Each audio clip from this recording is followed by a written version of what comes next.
الحمد لله نحمده ونستعينه ونؤمن به ونتوكل عليه ونعوذ بالله من شرور أنفسنا ومن سيئات أعمالنا من يهده الله فلا مضل له ومن يضلل فلا هادي له وأشهد أن لا إله إلا الله وحده لا شريك له وأشهد أن محمدا عبده ورسوله أرسله بالهدى ودين الحق ليظهره على الدين كله ولو كره المشركون يا أيها الذين آمنوا اتقوا الله حق تقاته ولا تموتن إلا وأنتم مسلمون يا أيها الناس اتقوا ربكم الذي خلقكم من نفس واحدة وخلق منها زوجها وبث منهما رجالا كثيرا ونساء واتقوا الله الذي تساءلون به والأرحام إن الله كان عليكم رقيبا يا أيها الذين آمنوا اتقوا الله وقولوا قولا سديدا يصلح لكم أعمالكم ويغفر لكم ذنوبكم ومن يطع الله ورسوله فقد فاز فوزا عظيما أما بعد فإن خير الحديث كتاب الله وخير الهدي هدي محمد صلى الله عليه وسلم وشر الأمور محدثاتها وكل محدثة بدعة وكل بدعة ضلالة وكل ضلالة في النار أعوذ بالله السميع العليم من الشيطان الرجيم بسم الله الرحمن الرحيم وعد الله المؤمنين والمؤمنات جنات تجري من تحتها الأنهار خالدين فيها ومساكن طيبة في جنات عدن ورضوان من الله أكبر ذلك الفوز العظيم. ആദരണീയരായ സഹോദരന്മാരെ, സഹോദരികളെ, അള്ളാഹുവിൻ്റെ വിധിവിലക്കുകൾ ശരിയായ രൂപത്തിൽ പഠിച്ച് മനസ്സിലാക്കുവാനും ജീവിതത്തിൻ്റെ എല്ലാ മേഖലകളിലും അവ പരമാവധി സൂക്ഷിച്ചുകൊണ്ട് പടച്ച റബ്ബിനോട് നന്ദിയുള്ളവരായി തഖ്വയിൽ അധിഷ്ഠിതമായ ഒരു ജീവിതം നയിക്കാൻ പരിശ്രമിക്കണമെന്ന് സ്വന്തത്തോടെന്ന പോലെ നിങ്ങൾ ഓരോരുത്തരോടും ആമുഖമായി ഓർമ്മപ്പെടുത്തുകയാണ്, വസിയ്യത്ത് ചെയ്യുകയാണ്. റഹ്മാനായ റബ്ബ് അവന്റെ വിധിവിലക്കുകൾ കണിശമായി പാലിക്കുന്ന യഥാർത്ഥ മുത്തഖീങ്ങളിൽ പറയുന്ന എന്നെയും കേൾക്കുന്ന നിങ്ങൾ ഓരോരുത്തരെയും ഉൾപ്പെടുത്തി അനുഗ്രഹിക്കുമാറാകട്ടെ.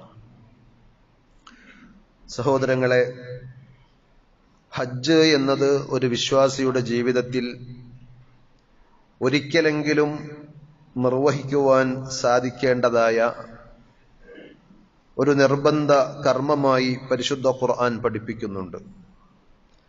ശാരീരികവും സാമ്പത്തികവുമായി ശേഷിയുള്ളവർക്ക് അത് നിർബന്ധമാണ്. ഇസ്ലാം കാര്യങ്ങളിൽ 5 നമുക്കറിയാമെങ്കിൽ ആ 5-ൽ ഒന്നാണ് ഹജ്ജ് എന്നതും നമ്മൾ പഠിച്ചിട്ടുണ്ട്. ശരീരവും സമ്പത്തും സമയവുമൊക്കെ മറ്റെല്ലാറ്റിൽ നിന്നും മാറ്റിവെച്ച് റബ്ബിന്റെ മാർഗത്തിൽ ചെലവഴിച്ചുകൊണ്ടുള്ള അത്യപൂർവമായ ഇബാദത്തുകളിൽ, സൽക്കർമ്മങ്ങളിൽ ഒന്നാണ് ഹജ്ജ് എന്ന് പറയുന്നത്. ലോകത്തിന്റെ വിവിധ ഭാഗങ്ങളിൽ നിന്ന് 10,000-കണക്കിന് വിശ്വാസികൾ ഇതിനകം മക്കയിലും മദീനയിലുമായി എത്തിയിട്ടുണ്ട്. അള്ളാഹു അവർക്കെല്ലാവർക്കും ശരിയായ രീതിയിൽ ഹജ്ജും ഉംറയും നിർവഹിച്ച് സന്തോഷത്തോടെ സമാധാനത്തോടെ അവരവരുടെ നാടുകളിലേക്ക് കുടുംബങ്ങളിലേക്ക് തിരിച്ചു പോകുവാനുള്ള തൗഫീഖ് നൽകി അനുഗ്രഹിക്കുമാറാകട്ടെ. ഹജ്ജ് എന്നത് നമ്മുടെ ജീവിതത്തിൽ അത് ലഭിക്കുന്ന വലിയൊരു നിഅമത്തും പടച്ചറബിന്റെ അപാരമായ തൗഫീഖുമാണ്. എത്രയോ ആളുകൾ കൊതിച്ചും പ്രാർത്ഥിച്ചും കാത്തിരുന്ന ആ ഹജ്ജ് പലർക്കും സാധിച്ചില്ല. ചിലർക്കൊക്കെ സാധിക്കുന്നു എന്നതും അള്ളാഹുവിന്റെ ഒരു തൗഫീഖാണ്. അൽ ഹുജ്ജാജു വൽ ഉമ്മാറു വഫ്ദുല്ലാഹ്. ഹജ്ജിന് പോകുന്നവരും ഉംറ നിർവഹിക്കുവാൻ ചെല്ലുന്നവരുമൊക്കെ അള്ളാഹുവിന്റെ നിവേദക സംഘങ്ങളാണ്. ദഅാഹും ഫഅജാബൂഹ്. അള്ളാഹു അവരെ ക്ഷണിച്ചു, അവർ അതിന് ഉത്തരം നൽകി. വസഅലൂഹു ഫഅഅതാഹും. ഇനി അവർ അവിടെ ചെന്ന് റബ്ബിനോട് ചോദിക്കുന്നതൊക്കെ അള്ളാഹു അവർക്ക് കൊടുക്കുമെന്നാണ് നബി സല്ലല്ലാഹു അലൈഹി വസല്ലം ഉണർത്തിയത്. ഇസ്ലാമിലെ ഏത് ആരാധനാ കർമ്മങ്ങളും പരിശോധിച്ചു കഴിഞ്ഞാൽ കേവലം ഒരു ആരാധന കർമ്മമായി മാത്രം അത് ഒതുങ്ങി നിൽക്കുന്നില്ല, അതല്ലെങ്കിൽ ആത്മീയമായ ഒരു ചടങ്ങായി അത് മാറുന്നില്ല. മറിച്ച് അതിന്റെ എല്ലാം പിന്നിൽ നിരവധി ലക്ഷ്യങ്ങളും നേട്ടങ്ങളും ഉണ്ട് എന്നത് നമുക്ക് കാണുവാൻ സാധിക്കും. ഹജ്ജിന്റെ കാര്യത്തിലും ഇത് തന്നെയാണ് അവസ്ഥ.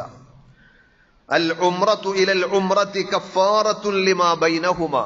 നബി സല്ലല്ലാഹു അലൈഹി വസല്ലം പറഞ്ഞു, ഒരിക്കൽ ഒരു ഉംറ നിർവഹിച്ചു പിന്നീട് മറ്റൊരിക്കൽ ഒരു ഉംറ കൂടി നിർവഹിച്ചാൽ ആ രണ്ട് ഉംറകൾക്കിടയിലുള്ള കാലയളവിലെ തെറ്റുകുറ്റങ്ങൾ, ചെറുദോഷങ്ങൾ അത് നിമിത്തം അല്ലാഹു പുറത്തു തരുന്ന കഫാറത്താണ് ആ ഉംറ എന്നാണ്. വൽ ഹജ്ജുൽ മബ്റൂർ ലൈസ ലഹു ജസാഉൻ ഇല്ലൽ ജന്ന. നബി സല്ലല്ലാഹു അലൈഹി വസല്ലം പഠിപ്പിച്ചതുപോലെ കർമ്മങ്ങൾ ചെയ്ത് അള്ളാഹുവിന്റെ പ്രീതി ഉദ്ദേശിച്ചുകൊണ്ട് ഒരു മബ്റൂറായ ഹജ്ജ് ഒരാൾക്ക് നിർവഹിക്കാൻ സാധിച്ചാൽ സ്വർഗമല്ലാതെ മറ്റൊന്നതിന് പ്രതിഫലമായിട്ടില്ല. അഥവാ സ്വർഗം നേടിത്തരുവാനുള്ള ഏറ്റവും അനുകൂലമായ ഒരു കർമ്മമാണ്, ഇബാദത്താണ് ഹജ്ജ് എന്ന് പറയുന്നത്. അതിനോട് മനുഷ്യന്മാരുടെ അവസ്ഥ നമ്മൾ പരിശോധിച്ചാൽ 3 തരത്തിലുള്ള സമീപനങ്ങൾ കാണുവാൻ സാധിക്കും. സാമ്പത്തികമായും ശാരീരികമായും കഴിവില്ലാഞ്ഞിട്ടും മക്കയിലൊന്ന് പോകണം, ഹജ്ജ് നിർവഹിക്കണം, ഉംറ ചെയ്യണം എന്നൊക്കെ വലിയ ആഗ്രഹവും പ്രാർത്ഥനയുമായി നടക്കുന്ന ആളുകളുണ്ട്. അത് ഈമാനിന്റെ അടയാളമാണ്. ആ നല്ല മനസ്സിന് അള്ളാഹു പ്രതിഫലം നൽകുമെന്നാണ്. അവർക്ക് മക്കയിലെത്താൻ സാധിച്ചില്ലെങ്കിലും, അവർ ഹജ്ജ് ചെയ്തിട്ടില്ലെങ്കിലും അവർക്ക് കൂലിയുണ്ട് അവരുടെ നല്ല നിയ്യത്തിന്റെ അടിസ്ഥാനത്തിൽ. അതേപോലെ തന്നെ ആഗ്രഹിച്ച് ഒരുങ്ങി എല്ലാ രീതിയിലും അവർ തയ്യാറെടുത്തു, പക്ഷെ സാധിച്ചില്ല. അവരുടേതല്ലാത്ത കാരണങ്ങളാൽ അവർക്ക് ചെയ്യാൻ സാധിച്ചിട്ടില്ലെങ്കിൽ അവർക്കും പ്രതിഫലമുണ്ട്. എന്നാൽ ആരോഗ്യവും സമ്പത്തും സൗകര്യങ്ങളും ഒക്കെ ഉണ്ടായിട്ട് വേണമെന്ന് മനസ്സ് വെച്ചാൽ മക്കത്തെത്താമായിരുന്നിട്ടും അങ്ങനെ ഒന്ന് ചിന്തിക്കാത്ത, അങ്ങനെ ഒന്ന് ആലോചിക്കാത്ത എത്രയോ ആളുകൾ. അവരാണ് കുറ്റക്കാർ, അവരാണ് ഹതഭാഗ്യരായിട്ടുള്ള ആളുകൾ. അവർക്ക് പിന്നീട് ചെയ്യാമെന്നാണ് അവർ കരുതി കൂട്ടി വെക്കുന്നതെങ്കിൽ, അവരുടെ പ്ലാൻ അങ്ങനെയാണെങ്കിൽ സഹോദരങ്ങളെ ആർക്കറിയുവാൻ സാധിക്കും നമ്മൾ അടുത്ത വർഷം പോയിട്ട് അടുത്ത നിമിഷം ഉണ്ടാകുമെന്ന്? നമ്മുടെ ആയുസ് ഇനി ഉണ്ടെങ്കിൽ തന്നെ ആരോഗ്യവും സമ്പത്തും ഒക്കെ നമ്മുടെ കൂടെ ഉണ്ടായിക്കൊള്ളണമെന്നില്ല. അതുകൊണ്ട് തന്നെ ഹജ്ജ് എന്നത് ജീവിതത്തിൽ ഒരിക്കലെങ്കിലും, ആയുസ്സിൽ ഒരിക്കലെങ്കിലും അത് നിർവഹിക്കുവാൻ വേണ്ടി ഒരു വിശ്വാസി, സാമ്പത്തിക ശേഷിയുള്ള, ശാരീരികമായി പ്രയാസങ്ങളില്ലാത്ത ആളാണെങ്കിൽ അയാൾ മനസ്സ് വെക്കേണ്ടതുണ്ട്, ചെയ്യേണ്ടതുണ്ട്. അങ്ങനെ മൻ ഹജ്ജലില്ല, പടച്ച റബ്ബിന് വേണ്ടിയാണ് ഒരാൾ ഹജ്ജ് ചെയ്യുന്നതെങ്കിൽ, ഭൗതികമായ ലാഭങ്ങൾ ആഗ്രഹിക്കാതെ ആളുകൾക്കിടയിൽ ഹാജി എന്നുള്ളൊരു പേര് കിട്ടണം, വലിയൊരു പ്രശസ്തിയുമൊക്കെ ഉദ്ദേശിച്ചുകൊണ്ടല്ല, മറിച്ച് റബ്ബിന് വേണ്ടിയാണ് ഒരാൾ ഹജ്ജ് ചെയ്തതെങ്കിൽ ഫലം യർഫുസ് വലം യഫ്സുഖ്, വൃത്തികേടുകളും അതേപോലെ തോന്നിവാസങ്ങളൊന്നും ചെയ്യാതെ ഭക്തി നിർഭരമായ ഒരു യാത്രയും ചടങ്ങുകളും അഥവാ ഇബാദത്തുകളും ഒക്കെ നിർവഹിച്ച് അയാൾക്ക് തിരിച്ചു വരാൻ സാധിച്ചാൽ റജഅ കയൗമി വലദതുഹു ഉമ്മുഹു, അയാളുടെ ഉമ്മ പ്രസവിച്ച ആ ദിവസം, ആ പിഞ്ചു കുഞ്ഞായിരിക്കെ അയാൾ എത്ര പരിശുദ്ധനായിരിക്കുമെന്നോ അതുപോലെ പാപക്കറകളെല്ലാം കഴുകി വൃത്തിയായി നല്ല ഒരു ജീവിതത്തിലേക്ക് അയാൾക്ക് തിരിച്ചു വരാൻ സാധിക്കുമെന്നാണ് നബി സല്ലല്ലാഹു അലൈഹി വസല്ലം ഉണർത്തിയത്. അതുകൊണ്ട് സ്വർഗം നേടാൻ, പാപങ്ങൾ പൊറുക്കാൻ, പടച്ച റബ്ബിന്റെ തൃപ്തി കരസ്ഥമാക്കാൻ ഏറ്റവും പറ്റിയ ഒരു ഇബാദത്ത് എന്നുള്ള നിലയിൽ നമ്മൾ മനസ്സുകൊണ്ട് ആഗ്രഹിക്കുകയും അതിനുവേണ്ടി പരിശ്രമിക്കുകയും പ്രാർത്ഥിക്കുകയും ഒക്കെ ചെയ്യേണ്ടതുണ്ട്. നമ്മുടെ കൂട്ടത്തിൽ ഹജ്ജ് ചെയ്യാൻ ആഗ്രഹിക്കുന്ന, അതിനുവേണ്ടി കൊതിച്ച് പ്രാർത്ഥിച്ച് കാത്തിരിക്കുന്ന എല്ലാവർക്കും അതിനുള്ള അവസരങ്ങൾ അള്ളാഹു എളുപ്പമാക്കി കൊടുക്കുമാറാകട്ടെ. ഹജ്ജ് സഹോദരങ്ങളെ ചില പാഠങ്ങൾ നമുക്ക് പകർന്നു തരുന്നുണ്ട്. ചില കാര്യങ്ങൾ നമ്മെ ഓർമ്മിപ്പിക്കുകയും ചെയ്യുന്നുണ്ട്. ഇസ്ലാമിന്റെ അടിത്തറയായ തൗഹീദും റിസാലത്തും ആഖിറത്തും ഒക്കെ ഹജ്ജിന്റെ ആണിക്കല്ലുകളായി നിൽക്കുന്നതായി നമുക്ക് കാണുവാൻ സാധിക്കും. സർവ്വ അമ്പിയാക്കന്മാരും പഠിപ്പിച്ച എല്ലാ വേദഗ്രന്ഥങ്ങളും സമൂഹത്തോട് ഉത്ബോധിപ്പിച്ച മതത്തിന്റെ പ്രധാനപ്പെട്ട 3 കേന്ദ്ര ബിന്ദുക്കളാണ്. ഒന്ന് തൗഹീദ്, മറ്റൊന്ന് റിസാലത്ത്, മറ്റൊന്ന് ആഖിറത്ത്. ഇത് ഹജ്ജിന്റെ കർമ്മങ്ങളിൽ ഇവ 3ഉം സമ്മേളിച്ചു നിൽക്കുന്നത് നമുക്ക് കാണുവാൻ സാധിക്കും. നമ്മളൊന്ന് മനസ്സിരുത്തി ആലോചിച്ചാൽ, ഒന്നാമത്തേത് തഹ്ഖീഖുത് തൗഹീദ് വൽ ബറാഅത്തു മിനശ് ശിർക്ക്. ഷിർക്കിന്റെ എല്ലാറ്റിൽ നിന്നും മുക്തമായി തൗഹീദിന്റെ ഏകദൈവ വിശ്വാസത്തിന്റെ പ്രയോഗവൽക്കരണം. അത് ഹജ്ജിലേക്ക് പ്രവേശിക്കുന്നതോടുകൂടി അതിന്റെ എല്ലാ കർമ്മങ്ങളിലും നമുക്ക് കാണുവാൻ സാധിക്കും. അള്ളാഹു നമ്മെ പടച്ചതിന്റെ തന്നെ ലക്ഷ്യമായി വിശുദ്ധ ഖുർആൻ പഠിപ്പിച്ചത് വമാ ഖലഖ്തുൽ ജിന്ന വൽ ഇൻസ ഇല്ലാ ലിയഅ്ബുദൂൻ. എന്നെയും നിങ്ങളെയും ഒക്കെ അള്ളാഹ് സൃഷ്ടിച്ചതെന്തിനാ എന്ന് ചോദിച്ചാൽ അള്ളാഹുവിനെ മാത്രം ഇബാദത്ത് ചെയ്തുകൊണ്ട് ജീവിക്കാൻ വേണ്ടി എന്നാണ് വിശുദ്ധ ഖുർആൻ 51-ാം അധ്യായം സൂറത്തു ദാരിയാത്തിലെ 56-ാമത്തെ ആയത്തിലൂടെ പഠിപ്പിച്ചത്. ചെറുതും വലുതുമായ ഏത് കർമ്മവും നമ്മളിൽ നിന്ന് റബ്ബ് സ്വീകരിക്കണമെങ്കിൽ ഈ പറഞ്ഞ തൗഹീദ് ഒരു നിബന്ധനയാണ്. അള്ളാഹു പറയുന്നു, നബി സല്ലല്ലാഹു അലൈഹി വസല്ലം ഉണർത്തിയ ഖുദ്സിയായ ഒരു ഹദീസിലൂടെ, അന അഗ്ന ശുറകാഇ അനി ശിർക്ക്. ഷിർക്ക് ചെയ്യുന്ന ആളുകളിൽ നിന്നൊക്കെ ഞാൻ ധന്യനാണ്, പങ്കുചേർക്കുന്നതിൽ നിന്നൊക്കെ ഞാൻ ഐശ്വര്യവാനാണ്. മൻ അമില അമലൻ അശ്റക ഫീഹി മഇ ഗൈരി തറക്തുഹു വശിർകഹു. അതുകൊണ്ട് ആരെങ്കിലും ഏതെങ്കിലും ഒരു കർമ്മം എനിക്ക് വേണ്ടി ചെയ്യുകയും അതിൽ ഞാനല്ലാത്ത മറ്റാരെയെങ്കിലും പങ്കുചേർക്കുകയും ചെയ്താൽ തറക്തുഹു വശിർകഹു, അയാളെയും അയാൾ ചെയ്ത ആ ശിർക്കിനെയും ഞാൻ ഉപേക്ഷിക്കുന്നതാണ്, എനിക്കത് വേണ്ട എന്ന് അല്ലാഹു സുബ്ഹാനഹു വ തആല അറിയിക്കുന്നു. അതുകൊണ്ട് നമ്മുടെ മനസ്സിൽ, നമ്മുടെ കർമ്മങ്ങളിൽ, നമ്മുടെ പ്രാർത്ഥനയിലൊക്കെ തികഞ്ഞ ഏകദൈവ വിശ്വാസം, ഇസ്ലാമിന്റെ അടിത്തറ, ആ ബേസ്മെന്റിൽ നിന്ന് പടുത്തുയർത്തിയതേ അള്ളാഹുവിന്റെ അടുക്കൽ സ്വീകരിക്കപ്പെടുകയുള്ളൂ. ഇല്ലെങ്കിൽ സകലമാന സൽക്കർമ്മങ്ങളും നിഷ്ഫലമാകുമെന്നുള്ളത് ഖുർആൻ ആവർത്തിച്ചു പറഞ്ഞതാണ്. 6-ാം അധ്യായം സൂറത്തുൽ അൻആമിലെ 88-ാമത്തെ ആയത്തിൽ കുറെ പ്രവാചകന്മാരുടെ, അമ്പിയാക്കന്മാരുടെ ചരിത്രം പറഞ്ഞ കൂട്ടത്തിൽ അള്ളാഹ് പറഞ്ഞതാണ്, വലൗ അശ്റകൂ, അവരെങ്ങാനും അള്ളാഹുവിൽ പങ്കുചേർത്തിരുന്നുവെങ്കിൽ, ലഹബിത അൻഹും മാ കാനൂ യഅമലൂൻ, അവർ ചെയ്തു കൂട്ടിയ എല്ലാ സൽക്കർമ്മങ്ങളും, അവരനുഷ്ഠിച്ച എല്ലാ ഇബാദത്തുകളും തകർന്ന് തരിപ്പണമായി പോകുമെന്നാണ്. അതുകൊണ്ട് നമ്മുടെ ജീവിതത്തിൽ ഷിർക്ക് എന്ന മഹാമാരി കടന്നു വരുന്നതിനെ, തൗഹീദിന് പോറലേൽപ്പിക്കുന്ന ഏതൊരു വാക്കും, ഏതൊരു പ്രവൃത്തിയും, ഏതൊരു നിലപാടും, ഏതൊരു സമീപനവും വളരെ ഗൗരവത്തോടുകൂടി നമ്മൾ കാത്തു സൂക്ഷിക്കേണ്ടതുണ്ട്. തൗഹീദ് ശരിയായിട്ടില്ലെങ്കിൽ ഓട്ടബക്കറ്റിൽ വെള്ളം നിറക്കുന്നത് പോലെയായിരിക്കും, അഥവാ ഒന്നും നമുക്ക് ഉപകരിക്കാത്ത ഫലശൂന്യമായി കലാശിക്കും. അതിനാൽ ഒരു വിശ്വാസി ഏറ്റവും ജാഗ്രത പാലിക്കേണ്ട കാര്യമായിട്ടാണ് പരിശുദ്ധ ഖുർആനും നബി സല്ലല്ലാഹു അലൈഹി വസല്ലമയുടെ ഹദീസുകളും അതിനെ സംബന്ധിച്ച് ഉണർത്തിയിട്ടുള്ളത്. ഹജ്ജിന്റെ വിഷയത്തിൽ, ഹജ്ജിന്റെ കർമ്മങ്ങളിൽ ഇത് ഊട്ടി ഉറപ്പിക്കുന്നത് നമുക്ക് കാണുവാൻ സാധിക്കും. നബി സല്ലല്ലാഹു അലൈഹി വസല്ലമയുടെ ഹജ്ജിനെ കുറിച്ച് വിശദമായി പറയുന്ന ജാബിർ റളിയല്ലാഹു അൻഹുവിന്റെ ഹദീസുണ്ട്. മിക്ക ഉലമാക്കളും, പണ്ഡിതന്മാരും, ഇമാമിങ്ങളും ഹജ്ജിന്റെ മനാസിക്കുകൾ, കർമ്മങ്ങൾ വിശദീകരിക്കുമ്പോൾ ജാബിർ റളിയല്ലാഹു അൻഹുവിന്റെ സ്വഹീഹ് മുസ്ലിമിലെ ആ ഹദീസ് വിശദീകരിക്കുന്നത് കാണുവാൻ സാധിക്കും. അതിൽ ജാബിർ റളിയല്ലാഹു അൻഹു പറയുകയാണ്, ഫഅഹല്ലൻ നബിയ്യു സല്ലല്ലാഹു അലൈഹി വസല്ലം ബിത്തൗഹീദ്. തൽബിയത്തിനെ കുറിച്ച് പറഞ്ഞപ്പോൾ പിന്നീട് നബി സല്ലല്ലാഹു അലൈഹി വസല്ലം തൗഹീദിന്റെ വിളംബരം അത് പ്രഖ്യാപിച്ചു എന്നാണ്. എന്താണ് തൗഹീദിന്റെ വിളംബരം എന്ന് പറഞ്ഞത്? ലബ്ബൈക അല്ലാഹുമ്മ ലബ്ബൈക്, അല്ലാഹുവേ നിന്റെ വിളി കേട്ട് നിനക്കിതാ ഉത്തരം ചെയ്ത് ഞാൻ ഇതാ എത്തിയിരിക്കുന്നു. വേറെ ആർക്കും വേണ്ടിയല്ല, വേറെ ആരുടെയും വിളി കേട്ടല്ല ഞാൻ വന്നത്, നിന്റെ വിളിക്ക് ഉത്തരം ചെയ്ത് ഞാൻ ഇതാ വന്നിരിക്കുന്നു. റബ്ബേ ലബ്ബൈക, നിനക്ക് ഞാനിതാ വീണ്ടും ഉത്തരം ചെയ്തിരിക്കുന്നു. ലാ ശരീക ലക്, നിനക്ക് യാതൊരുവിധ പങ്കുകാരുമില്ല. ലബ്ബൈക്, അല്ലാഹുവേ നിന്റെ വിളിക്ക് ഞാനിതാ ഉത്തരം ചെയ്തിരിക്കുന്നു. ആവർത്തിച്ചു പറയുകയാണ് ഒരു വിശ്വാസി, അല്ലാഹുവേ നിന്റെ വിളിക്ക് ഞാനിതാ ഉത്തരം ചെയ്തിരിക്കുന്നു. ഞാൻ ചിലത് നിന്നോട് ചോദിക്കുന്നുണ്ട്, നീയും എനിക്കത് ചെയ്തു തരണം എന്ന രീതിയിൽ ലബ്ബൈക എന്ന പദം ആവർത്തിച്ചു വരികയാണ് 4 തവണ അള്ളാഹുവുമായിട്ടുള്ള സംഭാഷണമായിട്ട്. എന്നിട്ട് പറയുന്നു, ഇന്നൽ ഹംദ വൻ നിഅമത ലക വൽ മുൽക്ക്, അല്ലാഹുവേ നിനക്കാകുന്നു സർവ്വസ്തുതികളും സർവ്വ അനുഗ്രഹങ്ങൾ. ഞാൻ എന്തെല്ലാം അനുഭവിക്കുകയും ആസ്വദിക്കുകയും ചെയ്യുന്നുണ്ടോ അത് വാസ്തവത്തിൽ നീ തന്നതാണ്, നീ മാത്രം നൽകിയതാണ്, നിന്റേത് മാത്രമാണ്. വൽ മുൽക്ക്, എല്ലാ അധികാരവും ആധിപത്യവും റബ്ബേ നിനക്ക് മാത്രമുള്ളതാണ്. ലാ ശരീക ലക്, നിനക്ക് യാതൊരു പങ്കുകാരുമില്ല. തൗഹീദിന്റെ കറകളഞ്ഞ ആശയാദർശങ്ങൾ ആ തൽബിയത്തിലൂടെ പ്രഖ്യാപിക്കുന്ന ഒരു വിശ്വാസിയെ സംബന്ധിച്ചിടത്തോളം ഇസ്ലാമിന്റെ അടിത്തറയിലാണ് അയാൾ കാലൂന്നി നിൽക്കുന്നത്. മക്കാ മുശ്രിക്കുകളും ഹജ്ജ് നിർവഹിച്ചതായി ഹദീസുകൾ നമുക്ക് മനസ്സിലാക്കി തരുന്നുണ്ട്. അവരുടെ ഹജ്ജിനെ കുറിച്ചും അവർ ആ ഹജ്ജിന്റെ വേളയിൽ ചൊല്ലിയിരുന്ന തൽബിയത്തിനെ കുറിച്ചുമൊക്കെ ഹദീസുകളിൽ നമുക്ക് കാണുവാൻ സാധിക്കും. നമ്മൾ നേരത്തെ പറഞ്ഞ ആ തൽബിയത്തിന്റെ അതേ വാചകങ്ങൾ അവർ പറഞ്ഞിരുന്നു. മക്കയിലെ അബൂജഹലും ഉത്ബത്തും ഷൈബത്തും ഒക്കെ ഹജ്ജ് നിർവഹിക്കുമ്പോൾ, ഉംറ നിർവഹിക്കുമ്പോൾ അവർ ചൊല്ലിയതും ഈ തൽബിയത്ത് തന്നെയാണ്.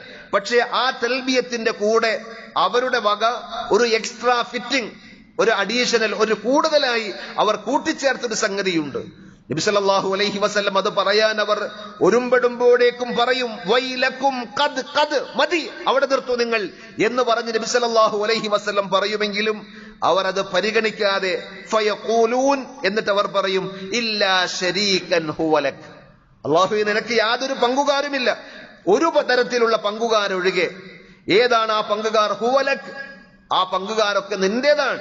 തംലിക്കുഹു വമാ മലക്, അവർക്ക് എന്തെല്ലാം കഴിവുകളും ശേഷികളും ഉണ്ടോ, അവരെന്തെല്ലാം ഉടമപ്പെടുത്തുന്നുണ്ടോ, അതിന്റെ എല്ലാം സാക്ഷാൽ ഉടമസ്ഥൻ നീ തന്നെയാണ്. അഥവാ നീ കൊടുത്ത കഴിവിൽ നിന്ന് നിന്റെ കീഴിലുള്ളവരായി ചില കുട്ടിദൈവങ്ങൾ എന്ന സങ്കല്പമാണ് അവർക്കുണ്ടായിരുന്നത്. അത് ബഹുദൈവ വിശ്വാസികളായ മക്കാ മുശ്രിക്കുകളുടെ അബൂജഹലിന്റെ തൽബിയത്തും വിശ്വാസവുമാണ് എന്ന് തിരിച്ചറിഞ്ഞാൽ ഒരു യഥാർത്ഥ അഹ്ലുസുന്നത്ത് വൽ ജമാഅത്തിന്റെ വിശ്വാസി എന്ത് ചെയ്യും? ആ വിശ്വാസമല്ല എനിക്ക്, അള്ളാഹുവിൽ യാതൊരു തരത്തിലുള്ള പങ്കുകാരുമില്ലാതെ പടച്ചറബിനോട് ചോദിക്കുന്ന വിഷയത്തിൽ അള്ളാഹു കൊടുത്തിട്ട് സഹായിക്കും എന്ന വിശ്വാസത്തിലും, മുഅ്ജിസത്തും കറാമത്തും മുഖേന അവർ ഞങ്ങളെ സഹായിക്കും എന്ന വിശ്വാസത്തിലും അള്ളാഹ് അല്ലാത്ത ഒരാളോടും, അതൊരു നബിയാകട്ടെ, വലിയാകട്ടെ, മലക്കാകട്ടെ, ജിന്നാകട്ടെ, പടച്ചറബിന്റെ ഏത് സൃഷ്ടിയോടും ചോദിക്കാൻ പാടില്ല എന്നത് ഖുർആനിലൂടെ ഹദീസിലൂടെ നമുക്ക് വ്യക്തമായി മനസ്സിലാക്കുവാൻ സാധിക്കുന്ന സംഗതിയാണ്.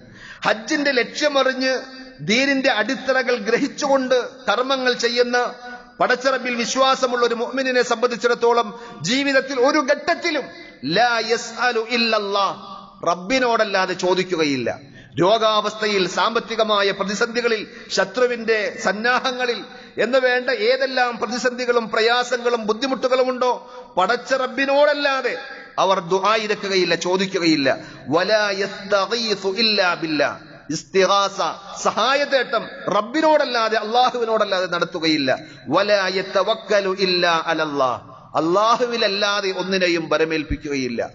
എന്റെ കാര്യങ്ങളൊക്കെ നോക്കി നടത്താൻ ഇന്ന ആളുകൾ എന്നല്ല, എന്റെ റബ്ബിൽ ബിസ്മില്ലാഹി തവക്കൽതു അലല്ലാഹ്. വീട്ടിൽ നിന്ന് പുറത്തിറങ്ങുമ്പോൾ മുതൽ എല്ലാ ഘട്ടത്തിലും സർവ്വ കാര്യങ്ങളും നമ്മൾ ചെയ്യേണ്ടത് ചെയ്ത് ബാക്കി പടച്ച റബ്ബിൽ ഏൽപ്പിക്കുന്ന തവക്കുലിന്റെ ആശയം. വലാ യദ്ബഹു ഇല്ലാ ലില്ലാഹ്, അള്ളാഹുവിന് വേണ്ടിയല്ലാതെ, പടച്ച റബ്ബിന്റെ പ്രീതിയും പ്രതിഫലവും കാംക്ഷിച്ചുകൊണ്ടല്ലാതെ ഒരു അറവും അവർ നടത്തുകയില്ല. വലാ യൻദുറു ഇല്ലാ ലില്ലാഹ്, പടച്ച റബ്ബിന്റെ പേരിലല്ലാതെ വേറൊരാളുടെയും, ഒരു ഷെയ്ഖിന്റെയും, ഒരു വലിയന്റെയും, ഒരു തങ്ങളുടെയും, ഒരു ബീവിയുടെയും പേരിൽ അവർ നേർച്ച നേരുകയില്ല. വലാ യസ്രിഫു ശൈഅൻ മിനൽ ഇബാദ ഇല്ലാ ലില്ലാഹ്, ഇബാദത്തിന്റെ യാതൊന്നും പടച്ച റബ്ബിനല്ലാതെ അവർ സമർപ്പിക്കുകയില്ല. കാരണം പരിശുദ്ധ ഖുർആൻ തന്നെ പഠിപ്പിച്ചത് 6-ാം അധ്യായം സൂറത്തുൽ അൻആമിലെ 162, 163 വചനങ്ങളിലൂടെ നമുക്ക് വായിക്കുവാൻ സാധിക്കും. ഖുൽ, പറയൂ നബിയെ, ഇന്ന സ്വലാത്തി, എന്റെ നമസ്കാരം, വനുസുകി, എന്റെ ബലികർമ്മം, വമഹ്യായ വമമാതി ലില്ലാഹി റബ്ബിൽ ആലമീൻ, എന്റെ ജീവിതവും എന്റെ മരണവും എല്ലാം സർവ്വലോകങ്ങളുടെയും രക്ഷിതാവായ എന്റെ റബ്ബിനുള്ളതാണ്. ആ റബ്ബിനല്ലാത്ത മറ്റാർക്കും എന്റെ കർമ്മങ്ങളിൽ, ഇബാദത്തുകളിൽ യാതൊന്നും ഞാൻ സമർപ്പിക്കുകയില്ല. ലാ ശരീക ലഹു, അവന് യാതൊരു പങ്കുകാരുമില്ല. വബിദാലിക ഉമിർതു, അതാണ് എന്നോട് കൽപ്പിക്കപ്പെട്ടിട്ടുള്ളത്. വാന അവ്വലുൽ മുസ്ലിമീൻ, അവരെ കീഴൊതുങ്ങുന്നവരിൽ ഒന്നാമനായി ഞാൻ ഉണ്ടാകും എന്നുള്ള കാര്യം ഒരു വിശ്വാസിയെ പഠിപ്പിക്കുകയാണ് വിശുദ്ധ ഖുർആൻ. പക്ഷെ സങ്കടകരമെന്ന് പറയട്ടെ, ഹജ്ജിന് പോകുമ്പോഴും ഉംറക്ക് പോകുമ്പോഴും പലരും റബ്ബിനോട് ചോദിക്കേണ്ട കാര്യങ്ങൾ ചോദിക്കാൻ മക്ബറകളും അതേപോലെ തന്നെ ജാറങ്ങളും ഒക്കെ സന്ദർശിച്ച് അവിടെ തവാഫ് ചെയ്ത് അവരോട് സങ്കടങ്ങൾ പറഞ്ഞു പോകുന്നത്, ഞാൻ നേരത്തെ പറഞ്ഞതുപോലെ ഓട്ട ബക്കറ്റിൽ വെള്ളം നിറക്കുന്നത് പോലെയാണ്. അവരുടെ കർമ്മങ്ങൾ നിഷ്ഫലമാകുമെന്നത് ഖുർആൻ സാക്ഷ്യപ്പെടുത്തിയതാണ്. അതുകൊണ്ട് വിശ്വാസം ക്ലിയറാക്കി സംശുദ്ധമായ തൗഹീദിന്റെ അടിത്തറയിൽ നിന്ന് വേണം ചെറുതും വലുതുമായ എല്ലാ ഇബാദത്തുകളും സൽക്കർമ്മങ്ങളും നമ്മൾ പടുത്തുയർത്താൻ. അള്ളാഹു നമുക്കതിനുള്ള തൗഫീക്ക് നൽകുമാറാകട്ടെ. രണ്ടാമത്തെ ഒരു കാര്യം തഹ്തീഖുൽ ഇൻഖിയാദ്, അഥവാ പരിപൂർണമായി പടച്ച റബ്ബിന് കീഴ്തുങ്ങുന്നവനാണ് വിശ്വാസി എന്നത് ഹജ്ജിലൂടെ നമ്മെ പഠിപ്പിക്കുകയാണ്. അഥവാ അള്ളാഹുവോ അവന്റെ റസൂലോ സല്ലല്ലാഹു അലൈഹി വസല്ലം ഒരു കാര്യം നമ്മളോട് കൽപ്പിച്ചാൽ പൂർണ്ണമായി അതിനെ അംഗീകരിക്കുവാനും കീഴ്തുങ്ങുവാനും നമ്മൾ ബാധ്യസ്ഥരാണ്. അതിന്റെ യുക്തി നമുക്ക് അറിഞ്ഞാലും ഇല്ലെങ്കിലും. നബി സല്ലല്ലാഹു അലൈഹി വസല്ലം അള്ളാഹുവിന്റെ ദൂതനാണ് എന്നുള്ളത് കൊണ്ട് തന്നെ അള്ളാഹുവിന്റെ സന്ദേശങ്ങളാണ് പ്രവാചകൻ നമുക്ക് പറഞ്ഞു തരുന്നത്. അതുകൊണ്ട് ഏറ്റവും വലിയ യുക്തി എന്താണ് എന്ന് ചോദിച്ചാൽ നമ്മെ സൃഷ്ടിച്ച പടച്ച റബ്ബിന് നാം കീഴ്തുങ്ങുക എന്നതാണ് അതിൽ ഏറ്റവും വലിയ യുക്തി. എല്ലാ രഹസ്യങ്ങളും നമ്മൾ അറിഞ്ഞുകൊള്ളണമെന്നില്ല.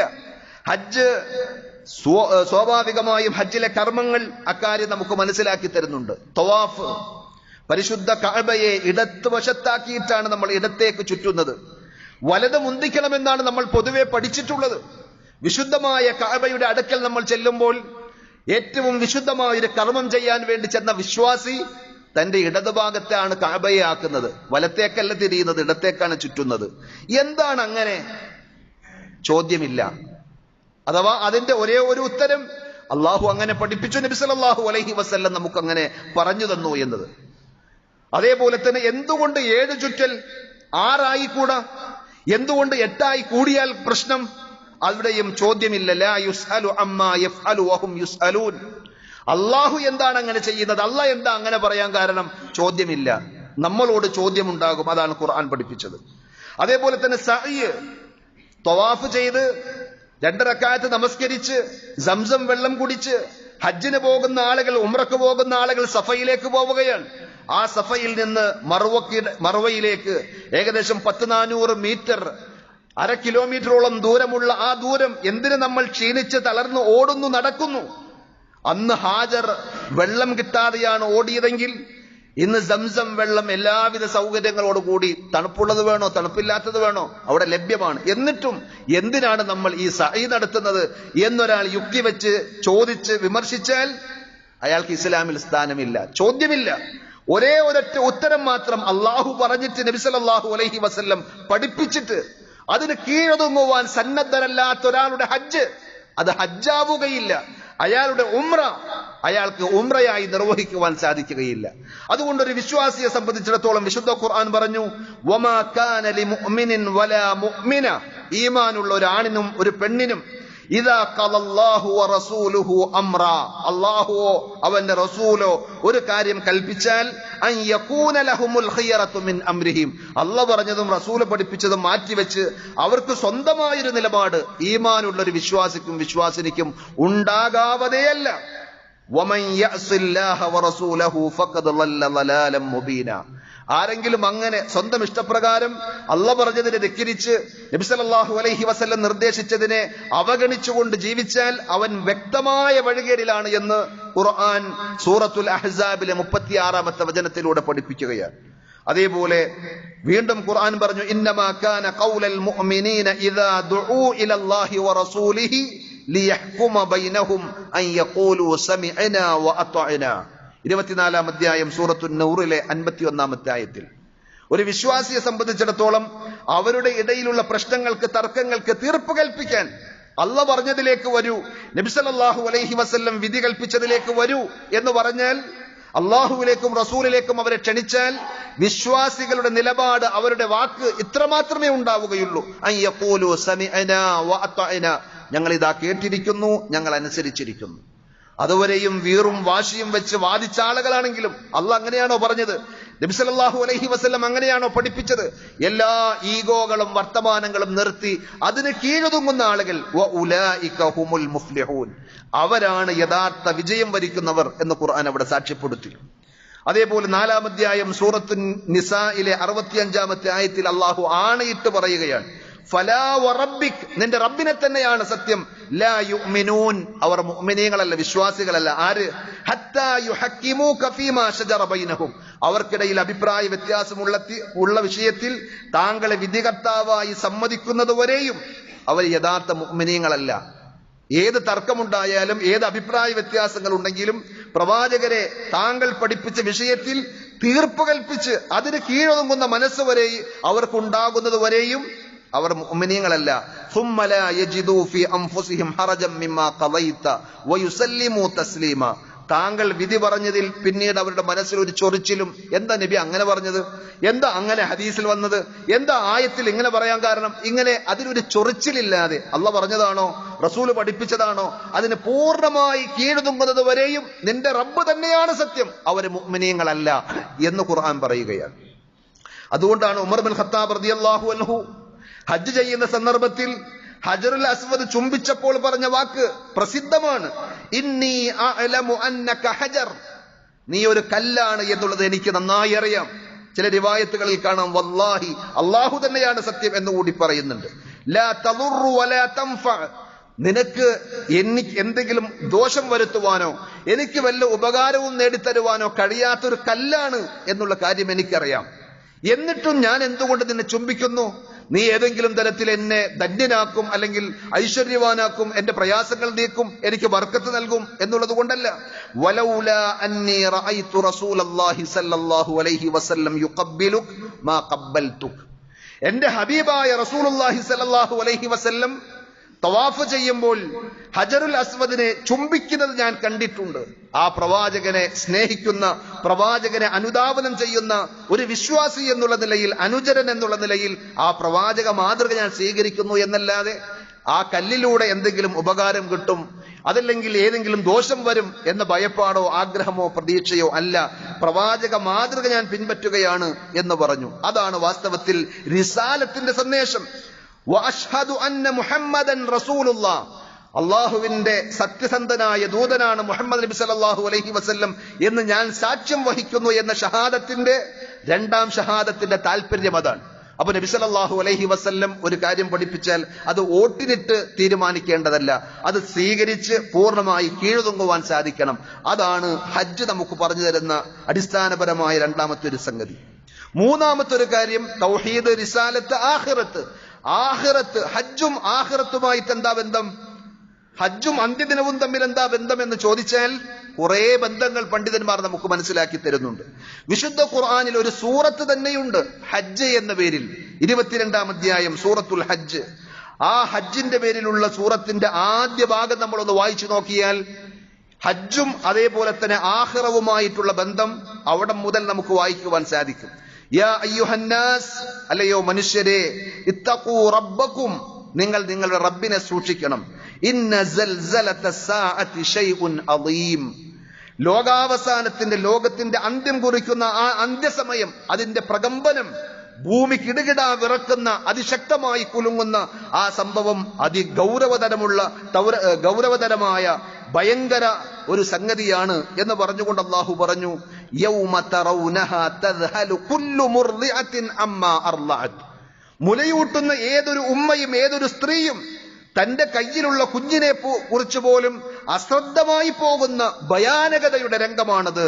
വതലഉ കുല്ലു ദാതി ഹംലിൻ ഹംലഹാ, ഗർഭിണികളായ ഏതൊരു സ്ത്രീയും അവരുടെ ഗർഭം പൂർണ്ണമാകുന്നതിന് മുമ്പേ തന്നെ ആ ഖിയാമത്ത് നാളിന്റെ അന്ത്യസമയത്തിന്റെ ഭയാനകതകളും ഭീകരതകളും അവരുടെ കൺമുമ്പിൽ കാണുമ്പോൾ അവരറിയാതെ പ്രസവിച്ചു പോകുന്ന ഭീതിജനകമായ ഒരു ദിവസമാണത്.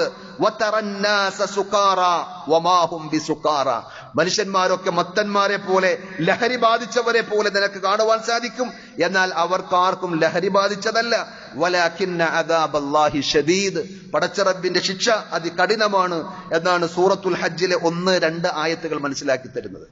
അഥവാ സൂറത്തുൽ ഹജ്ജ്, ഹജ്ജ് എന്ന പേരിൽ ഖുർആൻ പഠിപ്പിച്ചൊരു സൂറത്തിൽ ആദ്യം ഹജ്ജിന്റെ കർമ്മങ്ങളെ സംബന്ധിച്ചല്ല പറഞ്ഞത്, ഖിയാമത്ത് നാളുമായി ബന്ധപ്പെട്ട, ആഖിറവുമായി ബന്ധപ്പെട്ട അതിശക്തമായ ഉണർത്തലാണ് അവിടെ നമ്മൾ കാണുന്നത്.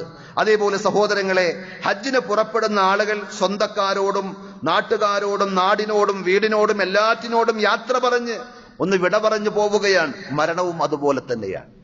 ഏറ്റവും പ്രിയപ്പെട്ട ഉറ്റവരും ഉടയവരും ഒക്കെ ഉണ്ടായിരിക്കെ അവരെ എല്ലാവരെയും തനിച്ചാക്കി അവരോടെല്ലാം യാത്ര പറഞ്ഞു പോകുന്ന ഒരു യാത്രയാണ് മരണമെന്ന യാത്രയെങ്കിൽ ഹജ്ജിന് പോകുമ്പോഴും അതാണ് നമ്മെ ഓർമ്മപ്പെടുത്തുന്നത്. അതേപോലെ ഹജ്ജിൽ പ്രവേശിക്കുന്ന ആളുകൾ ഇഹ്റാമിൽ പ്രവേശിക്കുമ്പോൾ സുന്നത്തായി നബി സല്ലല്ലാഹു അലൈഹി വസല്ലം പഠിപ്പിച്ച കുളിക്കാറുണ്ട്. അതേപോലെ തന്നെ ശരീരത്തിൽ സുഗന്ധം പൂശാറുണ്ട്. പുരുഷന്മാർ വെള്ള വസ്ത്രം കൊണ്ട് പുതക്കാറുണ്ട്, ഇഹ്റാമിന്റെ വസ്ത്രം. മരിച്ച ആളെയും അങ്ങനെ തന്നെയാണ്. ഇഹ്റാമിന്റെ സന്ദർഭത്തിൽ നമ്മളാണ് കുളിച്ചതെങ്കിൽ മരിച്ചു കിടക്കുന്ന നമ്മൾ മറ്റുള്ളവർ കുളിപ്പിക്കും. മറ്റുള്ളവർ നമ്മുടെ ശരീരത്തിലും അതേപോലെ തന്നെ അവസാനമായി ഒഴിക്കുന്ന വെള്ളത്തിലും കർപ്പൂരവും മറ്റു സുഗന്ധവും ഒക്കെ ചേർത്തുകൊണ്ട് നമ്മുടെ ശരീരത്തിലേക്ക് ഒഴിക്കും. അതേപോലെ തന്നെ വെള്ള വസ്ത്രം കഫൻ പുടവയായി നമ്മളെ പുതപ്പിക്കും. ഈ ഒരു ബോധം ഹജ്ജിന് പോകുന്ന ആളുകൾക്കുണ്ടെങ്കിൽ വാസ്തവത്തിൽ ആഖിറത്തിന് വേണ്ടിയുള്ള സമ്പാദ്യമാണ്, ആഖിറത്തിന് വേണ്ടിയുള്ള മുതൽക്കൂട്ടാണ് ഞാൻ നടത്തിക്കൊണ്ടിരിക്കുന്നത് എന്നുള്ള തിരിച്ചറിവിലായിരിക്കും അവർ ഓരോ കർമ്മങ്ങളിലൂടെയും മുന്നേറുന്നത്.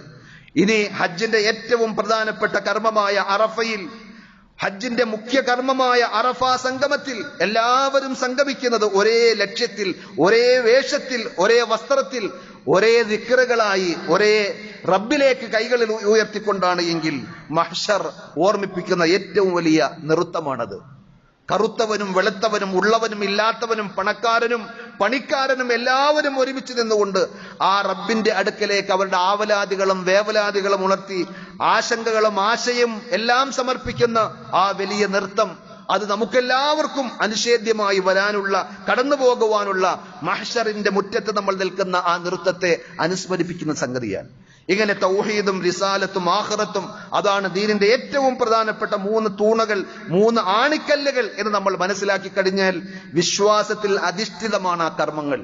അങ്ങനെ ശരിയായ രീതിയിൽ ഹജ്ജ് നിർവഹിച്ച് ഉംറ നിർവഹിച്ച് തിരിച്ചു വരുമ്പോൾ അവരുടെ പാപക്കറകളെല്ലാം കഴുകിക്കളഞ്ഞിട്ടുണ്ടാകും. സ്വർഗമായിരിക്കും അവർക്ക് അള്ളാഹു നൽകുന്ന വാഗ്ദാനം.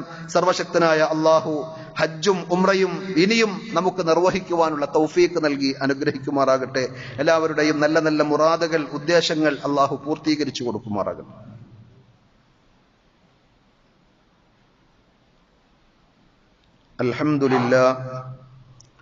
അൽഹംദുലില്ലാഹി റബ്ബിൽ ആലമീൻ വസ്സലാത്തു വസ്സലാമു അലാ അഷ്റഫിൽ അംബിയാഇ വൽ മുർസലീൻ നബിയ്യിനാ മുഹമ്മദിൻ വഅലാ ആലിഹി വഅസ്ഹാബിഹി വസല്ലമ തസ്ലീമൻ കസീറാ. യാ അയ്യുഹല്ലദീന ആമനു തഖുല്ലാഹ ഹഖ്ക തുഖാതിഹി വലാ തമൂതുന്ന ഇല്ലാ വഅൻതും മുസ്ലിമൂൻ.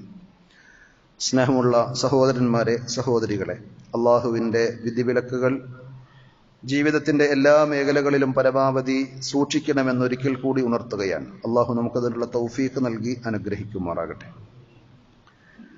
ഞാൻ തുടക്കത്തിൽ ഓതി വെച്ച ആയത്ത് 9-ാം അധ്യായം സൂറത്ത് തൗബയിലെ 72-ാമത്തെ വചനമാണ്. വഅദല്ലാഹുൽ മുഅ്മിനീന വൽ മുഅ്മിനാത്ത്. അല്ലാഹു സുബ്ഹാനഹു വ തആല വിശ്വാസികളും വിശ്വാസിനികളുമായ ആളുകൾക്ക് വഅദ ചെയ്തിട്ടുണ്ട്, കരാറ് വാഗ്ദാനം ചെയ്തിട്ടുണ്ട്. നേരത്തെ പറഞ്ഞതുപോലെ വിശ്വാസ കാര്യങ്ങളൊക്കെ അംഗീകരിച്ച് പടച്ചിറപ്പിന് കീഴൊതുങ്ങുന്ന മുഅ്മിനുകൾക്കും മുഅ്മിനാത്തുകൾക്കും അള്ളാഹുവിന്റെ വാഗ്ദാനം ജന്നാത്തിൻ, സ്വർഗത്തോപ്പുകളാണ്. തജ്രീ മിൻ തഹ്തിഹൽ അൻഹാർ, അതിന്റെ താഴ്ഭാഗത്തുകൂടെ അരുവികൾ, പുഴകൾ പലതും ഒഴുകുന്നുണ്ട്. ഖാലിദീന ഫീഹാ, അവരതിൽ ശാശ്വതവാസികളായിരിക്കും. വമസാകിന ത്വയ്യിബ, വിശിഷ്ടമായ താമസ സ്ഥലങ്ങൾ, ഭവനങ്ങൾ അവർക്ക് അല്ലാഹു ഒരുക്കി വെച്ചിട്ടുണ്ട്. ഫീ ജന്നാത്തി അദ്നിൻ, നിത്യതയുടെ ശാശ്വതവാസത്തിന്റെ സ്വർഗത്തോപ്പുകൾ. ആ സ്വർഗത്തോപ്പുകൾക്ക് പുറമെ വരിളവാനും മിനല്ലാഹി അക്ബർ, പടച്ചറബിന്റെ തൃപ്തി, പ്രീതി, അതാണ് അവർക്ക് ഏറ്റവും പ്രിയങ്കരമായി കിട്ടുന്നത്. പണ്ഡിതന്മാർ വിശദീകരിക്കുന്നു, നബി സല്ലല്ലാഹു അലൈഹി വസല്ലമയുടെ ഹദീസുകൾ വെച്ചുകൊണ്ട് തന്നെ, അള്ളാഹു സൃഷ്ടിച്ച സൃഷ്ടിയാണ് സ്വർഗമെങ്കിൽ പടച്ചറബിന്റെ തൃപ്തി അവർക്ക് കിട്ടുക എന്ന് പറഞ്ഞാൽ അള്ളാഹുവിന്റെ ഒരു സിഫത്താണ്. അതുകൊണ്ട് തന്നെ സ്വർഗത്തേക്കാൾ വലിയ മഹത്വമുള്ള പടച്ചറബിന്റെ സംതൃപ്തി അത് വിശ്വാസികളായ സ്വർഗസ്ഥരായ ആളുകൾക്ക് കിട്ടുമ്പോൾ അവർ പോലും അത്ഭുതപ്പെടുന്ന അതുല്യമായ നേട്ടമായിരിക്കും. ദാലിക്കൽ ഫൗസുൽ അദീം, അതത്രേ മഹത്തായ വിജയം എന്ന് പറയുന്നത്. അതുകൊണ്ട് സഹോദരങ്ങളെ, ഹജ്ജും ഉംറയും മാത്രമല്ല പടച്ചറബിന്റെ തൃപ്തി നമുക്ക് നേടിയെടുക്കുവാനുള്ള സൽക്കർമ്മങ്ങളായി, ഇബാദത്തുകളായി കുറെ കാര്യങ്ങൾ നബി സല്ലല്ലാഹു അലൈഹി വസല്ലം പഠിപ്പിച്ചിട്ടുണ്ട്, ഖുർആൻ നമുക്ക് പറഞ്ഞു തരുന്നുണ്ട്. സാന്ദർഭികമായി നമ്മൾ ഒരുങ്ങേണ്ടതും ശ്രദ്ധിക്കേണ്ടതുമായ ഒരു സംഗതിയാണ് ഉളഹിയ്യത്ത് കർമ്മം എന്നുള്ളത്. നബി സല്ലല്ലാഹു അലൈഹി വസല്ലം മദീനയിൽ 10 വർഷം ജീവിച്ചപ്പോൾ ആ 10 വർഷവും എല്ലാ തവണയും നബി സല്ലല്ലാഹു അലൈഹി വസല്ലം ഉളഹിയ്യത്ത് നിർവഹിച്ചിട്ടുണ്ട്. സ്വഹാബത്തും അങ്ങനെ തന്നെയാണ്. നമ്മൾക്ക് ഒരു 10,000-ഓ 20,000-ഓ രൂപ, ആ അത്രയും പൈസ നമ്മൾ സ്വതക്ക ചെയ്താൽ അതിനേക്കാൾ വലിയ പുണ്യമാണ് ഉളഹിയത്തിലൂടെ കിട്ടുന്നത്. കാരണം അത് ഇസ്ലാമിന്റെ ഷിആറുകളിൽപ്പെട്ട ഒരു സംഗതിയാണ്. ഇസ്ലാമിന്റെ മതചിഹ്നങ്ങൾ അള്ളാഹ് ആദരിച്ച സംഗതിയാണ്. വമൻ യുഅള്ളിം ശആഇറല്ലാഹി ഫഇന്നഹാ മിൻ തഖ്വൽ ഖുലൂബ്. ഹൃദയത്തിന്റെ ഉള്ളിൽ തഖ്വയുടെ അടിസ്ഥാനത്തിൽ അതിന്റെ പുറത്തേക്ക് വരുന്ന ബഹിർസ്ഫുരണമാണത് എന്ന് ഖുർആൻ സാക്ഷ്യപ്പെടുത്തുമ്പോൾ, കേവലം ഇപ്പോ ആളുകൾക്ക് ഇറച്ചി കിട്ടേണ്ട ആവശ്യമൊന്നുമില്ല എന്ന് പറഞ്ഞ് അതിന്റെ പുണ്യത്തെയും മഹത്വത്തെയും ഒക്കെ ഒന്ന് താഴ്ത്തിക്കെട്ടി വലിയൊരു മിടുക്കനായി അല്ലെങ്കിൽ ബുദ്ധിജീവിയായി ചിന്തകനായി അവതരിച്ചുകൊണ്ട് ഇസ്ലാമിന്റെ ഷിആറുകളെയും അധ്യാപനങ്ങളെയും താഴ്ത്തിക്കെട്ടുന്ന ആളുകൾ ഈ കാലഘട്ടത്തിൽ അധികരിച്ചു വരുന്നത് കൊണ്ട് പ്രത്യേകം ഉണർത്തുകയാണ്. നബി സല്ലല്ലാഹു അലൈഹി വസല്ലം പറഞ്ഞു, ഒറ്റക്ക് നിങ്ങൾക്ക് അറക്കാൻ സാധിച്ചില്ലെങ്കിൽ ഇഷ്തരികൂ ഫിൽ ഹദി, ബലിമൃഗത്തിൽ നിങ്ങൾക്ക് ചേരാം, പങ്കുചേരാം. മാടുകളാണെങ്കിൽ ഒട്ടകം, അതേപോലെ തന്നെ പോത്ത്, കാള, പശു പോലെയുള്ള മൃഗങ്ങളാണെങ്കിൽ 7 ആളുകൾക്ക് വരെയും അതിൽ പങ്കുചേരാൻ സാധിക്കും. എന്നാൽ ആടാണെങ്കിലോ ഒരാൾക്ക് മാത്രം, അഥവാ ഒരാളും അദ്ദേഹത്തിന്റെ കുടുംബവും. കാന റജുലു ഫീ അഹദി റസൂൽ സല്ലല്ലാഹു അലൈഹി വസല്ലം യുളഹി ബിശ്ശാത്തി അൻഹു വഅൻ അഹ്ലി ബൈതി. തനിക്കും തന്റെ കുടുംബത്തിനും ഒരാട് മതിയാകും.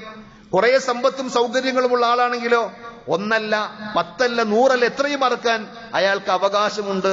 അത് തെറ്റായ സംഗതിയല്ല. നബി സല്ലല്ലാഹു അലൈഹി വസല്ലം തന്നെ 1-ലധികം മൃഗങ്ങളെ അറുത്ത സംഭവം നമുക്ക് കാണുവാൻ സാധിക്കും. അതുകൊണ്ട് ആ വലിയ പുണ്യത്തിന് വേണ്ടി നമ്മൾ പ്രത്യേകം ശ്രദ്ധിക്കുക. നമ്മുടെ പള്ളിയുമായി ബന്ധപ്പെട്ട് സഹകരിച്ച് അറവ് നടത്താൻ ഉദ്ദേശിക്കുന്ന ആളുകൾ പള്ളി ഭാരവാഹികളുമായി ബന്ധപ്പെടണമെന്ന് ഒരിക്കൽ കൂടി ഉണർത്തുകയാണ്.